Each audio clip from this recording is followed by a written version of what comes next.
เฮ้ยบ่พาเด็กน้อยไปนั่งลินเบ้อมื้อนี่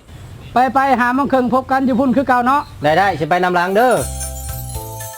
พาลูกมากินกะแลมไหมเฮ้ยเฮามาฮอดเลยได้โอ้ยขอโทษเด้อเฮ้ยลูกเฮากำลังใส่สโลมอยู่ห้องหมอเป็นไข้ยุงลายยุงลายให้กว่าเสือแต่ป้องกันได้โดยการทำลายแหล่งแพร่พันธุ์ของยุงลายบ่มีนอนน้ำก็บ่มียุงลายบ่มียุงลายก็บ่มีไข่ยุงลาย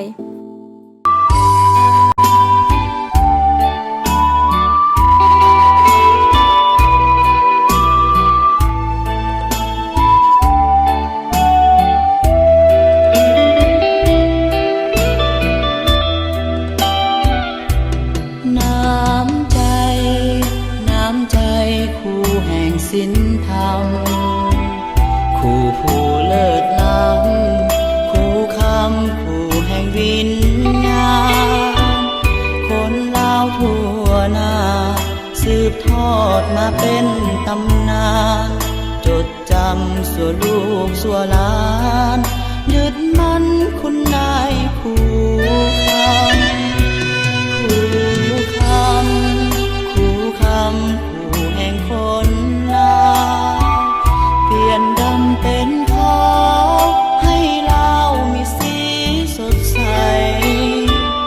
ให้ลาวเฮาได้เห็นแจ้งเมืองก้าวไปประสาทส่วนลาวสุขใจพุ่งก้าวไปสดใสแวววาวโอ้นายคู่คำขอจำคุณเจ้าบ่ท่านจากไปเหลือไว้แต่เพียงความดีให้เฮาสืบต่อมุนเสื้อความสามัคคีเอาวันที่7วันดีวันศักดิ์ศรีแห่งผู้คนลาวพวกเขาหยิบมาสร้างตนให้มีคุณค่า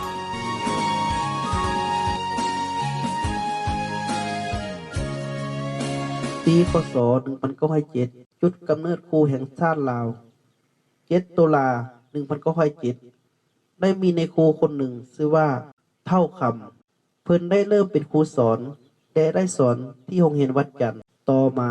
ในครูคำได้มาสอนอยู่ที่เขตบ้านห้อมบ้านหาดกันซาเมืองหาดไซฟงในปัจจุบันในขณะนั้นกลางเดือนพฤศจิกายนการต่อสู้นำพาโดยครูคำและระเบิดขึ้นอยู่เวียงจันทร์ขบวนการต่อสู้ได้เริ่มจากเขตบ้านห้อมแก่ยาวเข้าสู่ตัวเมืองเวียงจันทร์และมีประชาชนเวียงจันทร์จำนวนหลายบ้านเข้าร่วมเป็นจำนวนหลายจนได้กลายเป็นก้อนกำลังการต่อสู้อันยิ่งใหญ่ของประชาชนเวียงจันทร์นำพาโดยนายครูคำแห่งประวัติศาสตร์7ตุลาวันครูแห่งชาติปีนี้พวกเฮาทีมงานโสสีมีไซอินดี้เดอะซีรีส์ประชาชนลาวและสัตว์ลาวทั้งชาติขอน้อมสรรเสริญแก่วิรกรรม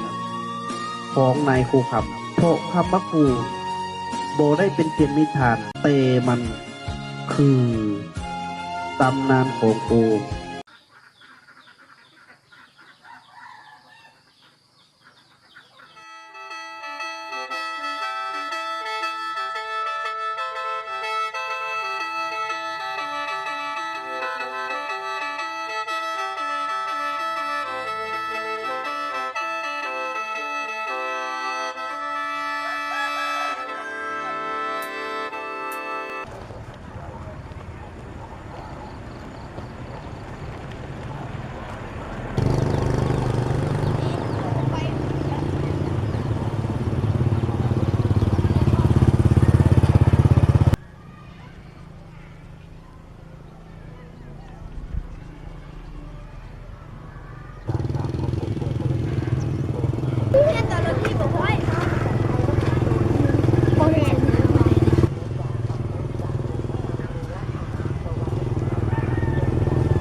เอาไว้ละพักไปหมิ่นตัวครู ร้านเอง เล็กสมบัติป่วย วันนี้บ่ได้มาโรงเรียน ให้ทุกคนพวกหลานพอพากันนุ่งเสื้อกันหนาวห่มผ้าใส่หลายๆให้ห่างไกลอบอุ่นถ้าผู้ใดป่วยหลานใดป่วย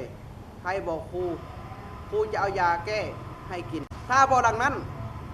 จะขาดเรียนเป็นคนกึกหนังสืออ่านบ่เป็น และจะเสียเวลาเรียนอ่านหนังสือบ่ออกขอเชิญนางโซดาดา แถวจัด เรียบครับขโมดตรงเลิกแถวแทงแทง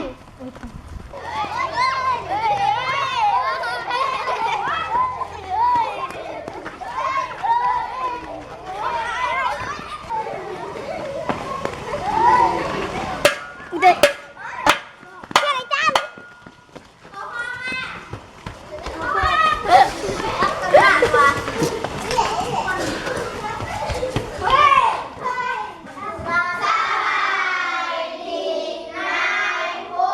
เอาเส้นโบราณนั่งลง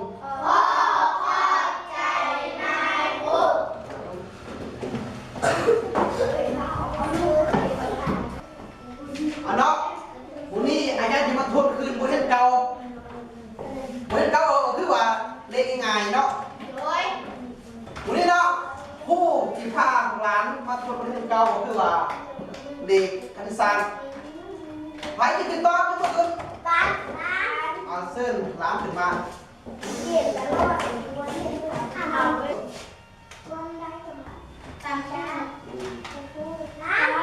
พอเส้นหลานแท็กซี่ขึ้นมาต่อ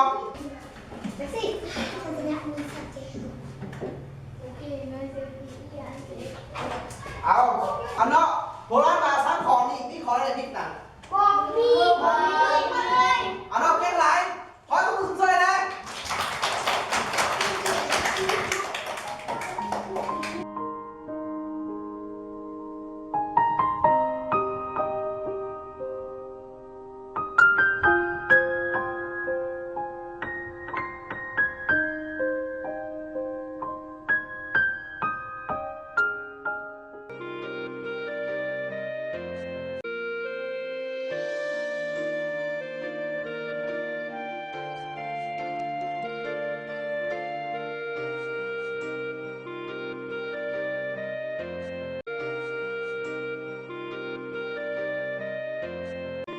แม่ ลูกจะต้องเป็นครูที่ดี ลูกจะต้องมุ่งตัวสุดขีด ลูกจะเป็นคนหนึ่งที่สามารถจับมือกับคนอื่นได้ เพื่อสร้างเมืองลาวให้ก้าวไปเทอละก้าวลูกจะให้ประเทศเราวเฮามีแต่นักเรียนที่เรียนดีๆเรียนเก่งๆให้ประเทศอื่นยอมรับว่าประเทศเราวเฮาเป็นประเทศหนึ่งที่พัฒนาทางด้านการศึกษา จบภาคเรียนแล้วลูกจะหวนคืนมาคิดฮอดทุ่งนาพื้นกวางของเฮาป่านนี้เขาคงสุกเหลืองหุ่งเหืองไปทั่วท้องนา ฮอดลูกหลายฮอดยามโลกาดำนาเคยมีแห่งลูกช่วยฮอดยามเข้าใหม่ปานมันบ่เห็นลูกนั่งอ้อมพาเข้าร่วมกับแม่กับน้องเจ้าขึ้นฮอดเจ้ามาน้ำตาแม่ออกลูกอยู่พุ่นเป็นแนวเลออยู่ดีมีแหงน้ำเพิ่นอยู่บ่แม่ขอยอมมือไว้เพื่อลูกจงอยู่ดีมีแหงเด้อลูกเด้อลูกเรียนจบแล้วกลับมาหาแม่ลูกเอ้ย ลูกอยากบอกพ่อแม่บ่ต้องเป็นห่วงอย่าได้ห่วงลูกนี้จะอดทนศึกษาห้ามเพียนภาคเพียนเฮียนผู้ใส่ตนให้เป็นคน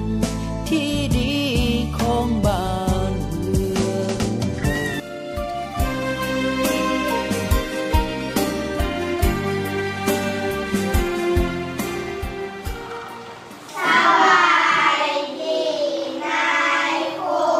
เส้นของร้านหนังลง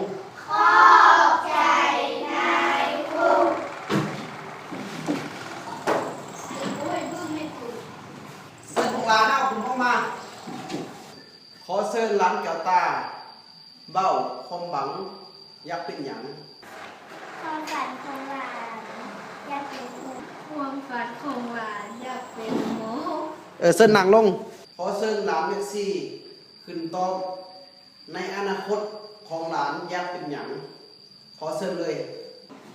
ความฝันของหลานอยากเป็นคนจน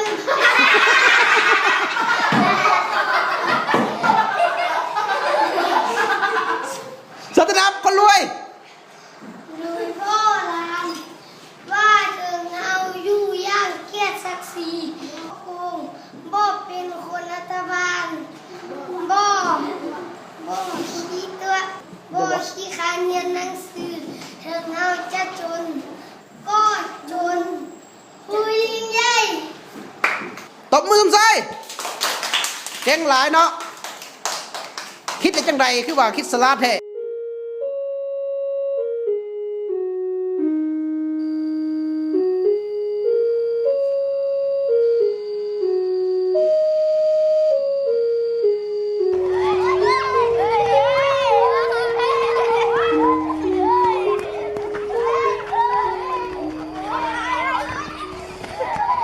คำว่าครูเปรียบเหมือนดังเฮอจ้าง ก็ยังมีอีกหลายคนที่อยากจะเป็นครู ถ้าการเป็นครูทางหูต้องลึกซึ้งสิ่งนั้นจะเป็นการบันทึกไม่ประวัติศาสตร์ลาวผิดแผกแตกต่างในเฮือนซันหลังใหญ่เฮือนซันบ้านซ่อง ที่ได้สร้างสรรค์ในตบแต่งสิ่งเหล่านั้นอาจมีการเทิมสลาย แตกหักฟังเพลงได้ในอนาคต แต่ผู้เป็นครูผู้ที่ให้ความรู้ให้แก่เด็กๆทุกคนที่ให้ศึกษาถึงว่าเด็กๆจะบ่มีโอกาสได้บอกกล่าว แต่สายตาอันบิงบอนอ่อนออกและห้องของเด็กๆเหล่านั้นสิผู้เป็นครูยอมรับรู้และเข้าใจในความนึกคิดของเด็กถ้าหากโลกนี้จะต้องขาดแสงสว่างจากดวงอาทิตย์ก็เท่านั้นกับเด็กๆที่จะต้องขาดครูผู้เปรียบเหมือนดวงอาทิตย์ที่จะต้องส่องแสงอันแห่งกล้าจากคำสั่งสอนของครูฉะนั้นคำว่าครูย่อมมีความหมายอันยิ่งใหญ่ต่อเด็กๆที่จะเป็นกำลังแห่งให้บ้านเมืองในอนาคตในที่สุดหากก็ภูมิใจในการเป็นครูสังคมยังต้องการครูหลายๆในอนาคตครูเป็นตัวอย่างให้นักเรียนและศิษย์ครูยังเป็นครูทุกยุคทุกสมัยในปัจจุบัน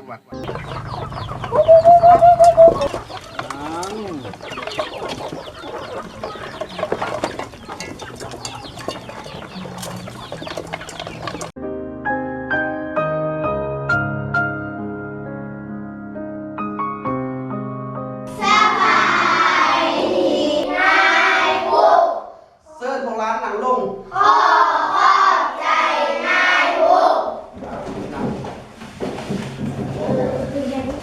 เนาะสวัสดีทุกคนเนาะให้พวกร้านเอาปืนขึ้นมา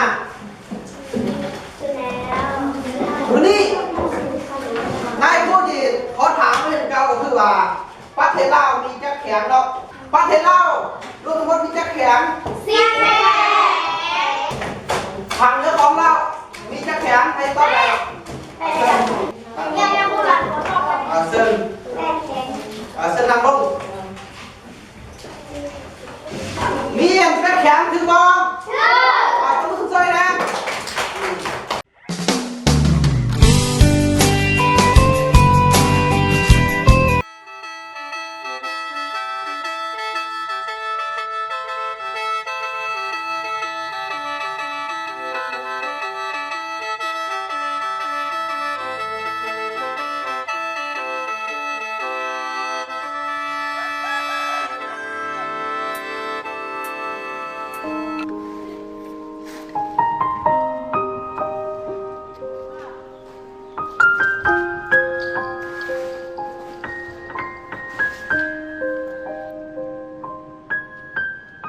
เบ้าเบื้องหลังชีวิตของครูโสในตัวเมืองที่ทุกทน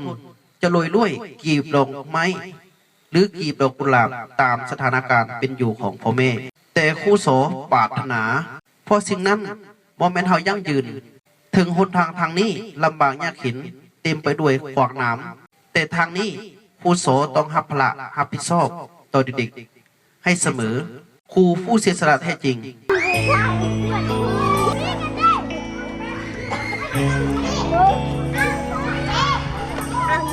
อาบน้ำ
ปันโนภะคะวะโตสาวกสังโฆญาติธังจัตตาริปุริสานุคามิอัสสะปุริสาบุคคลานิเอสาภะคะวะโตสาวกสังโฆอาหุนายโยปาหุนายโยทากินายโยอันตริกาลานิโยอนุตตรังปุญญาเกตังโลกาจาติสังฆังชีวิตังญาวานิพพานังจารานังกัจจามิ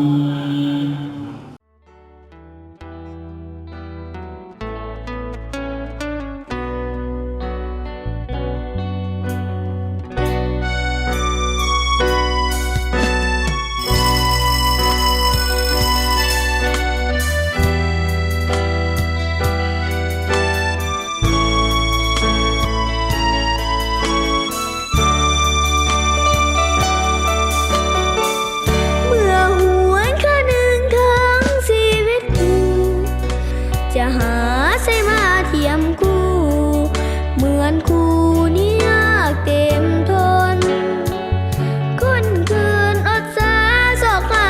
วิสามาใส่ตนเพื่อความหวังให้เป็นผลสอนสิตนให้สมดังใจ อีกนั้นกูยังดิ้นรนทุกอย่างสอบหาวิชาต่างๆเพื่อมาสอนสั่งประใสเมื่อยามสิทธิ์ห้องอกเอ๋ยของครูต้องสู้ทนไปบอกเคยคิดจะท้อใจหรือเบื่อหน่ายในชีวิต ในคำจดหมายจากพ่อแม่ทุกๆครั้ง เป็นเรื่องบันทอนนึกคิดที่ให้คำมั่นสัญญาจากพ่อแม่ผู้ที่มีพระคุณหัวใจครูผู้สอนคนนี้มอบให้เด็กๆที่บ้านเขตผู้ดอยด้วยความห่วงใยและหักชีวิตครูสอนจะทิ่มเด็กๆที่เช่นหักไรหน่อยใด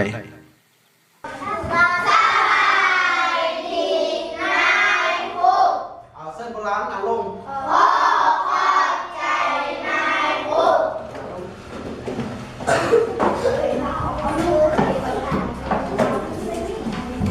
ให้โบราณอ่านตามใจกันเด้อจะเป็นเขียนเด้อมื้อนี้มาต่อกันเห็นไหมนายครูสิพาโบราณอ่านเนาะเขียนตัวเด้อวีซ่าภาษาลาวบทที่7หัวบทพระยัญชนะลาวพระยัญชนะลาวหักอ่านหนึ่งพระยัญชนะเข้าลาวก็ขอคองจอสอ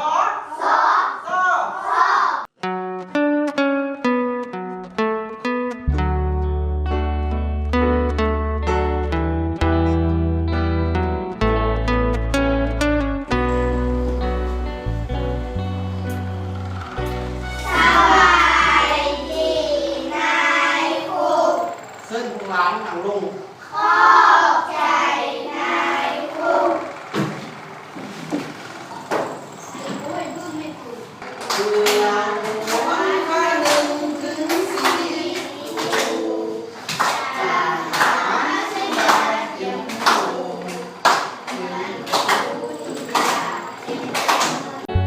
คนคืนอดสาสอกหาวิสา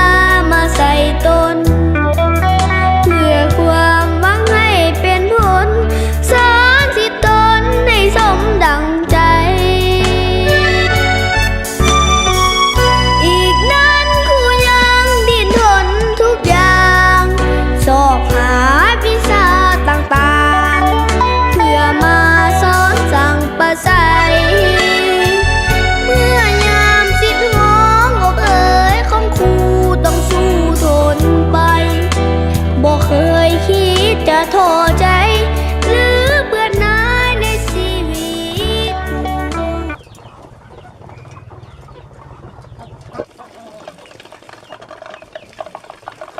เ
7 ตุลามีไผนาจะบ่ฮู้เป็นวันครูเพื่อเสิร์ชสู่เกียรติครูทั่วหน้าคุณงามความดีที่สิทธิสอนสิทธิทั่วหน้าให้มีความหูวิสาก้าวหน้าสลาดส่องใส7 ตุลาพวกเขามาสามัคคีร่วมสะดุดีเกียรติศักดิ์ศรีของเรายิ่งใหญ่วันครูของลาวนายครูคำท่านสร้างเอาไว้สิทธิสอนทำกลางแปลวไฟนี่แหละน้ำใจผู้ลาวอาจหาร7 ตุลามันยืนมันยืนขอจงมันยืนยงสัวการละนาน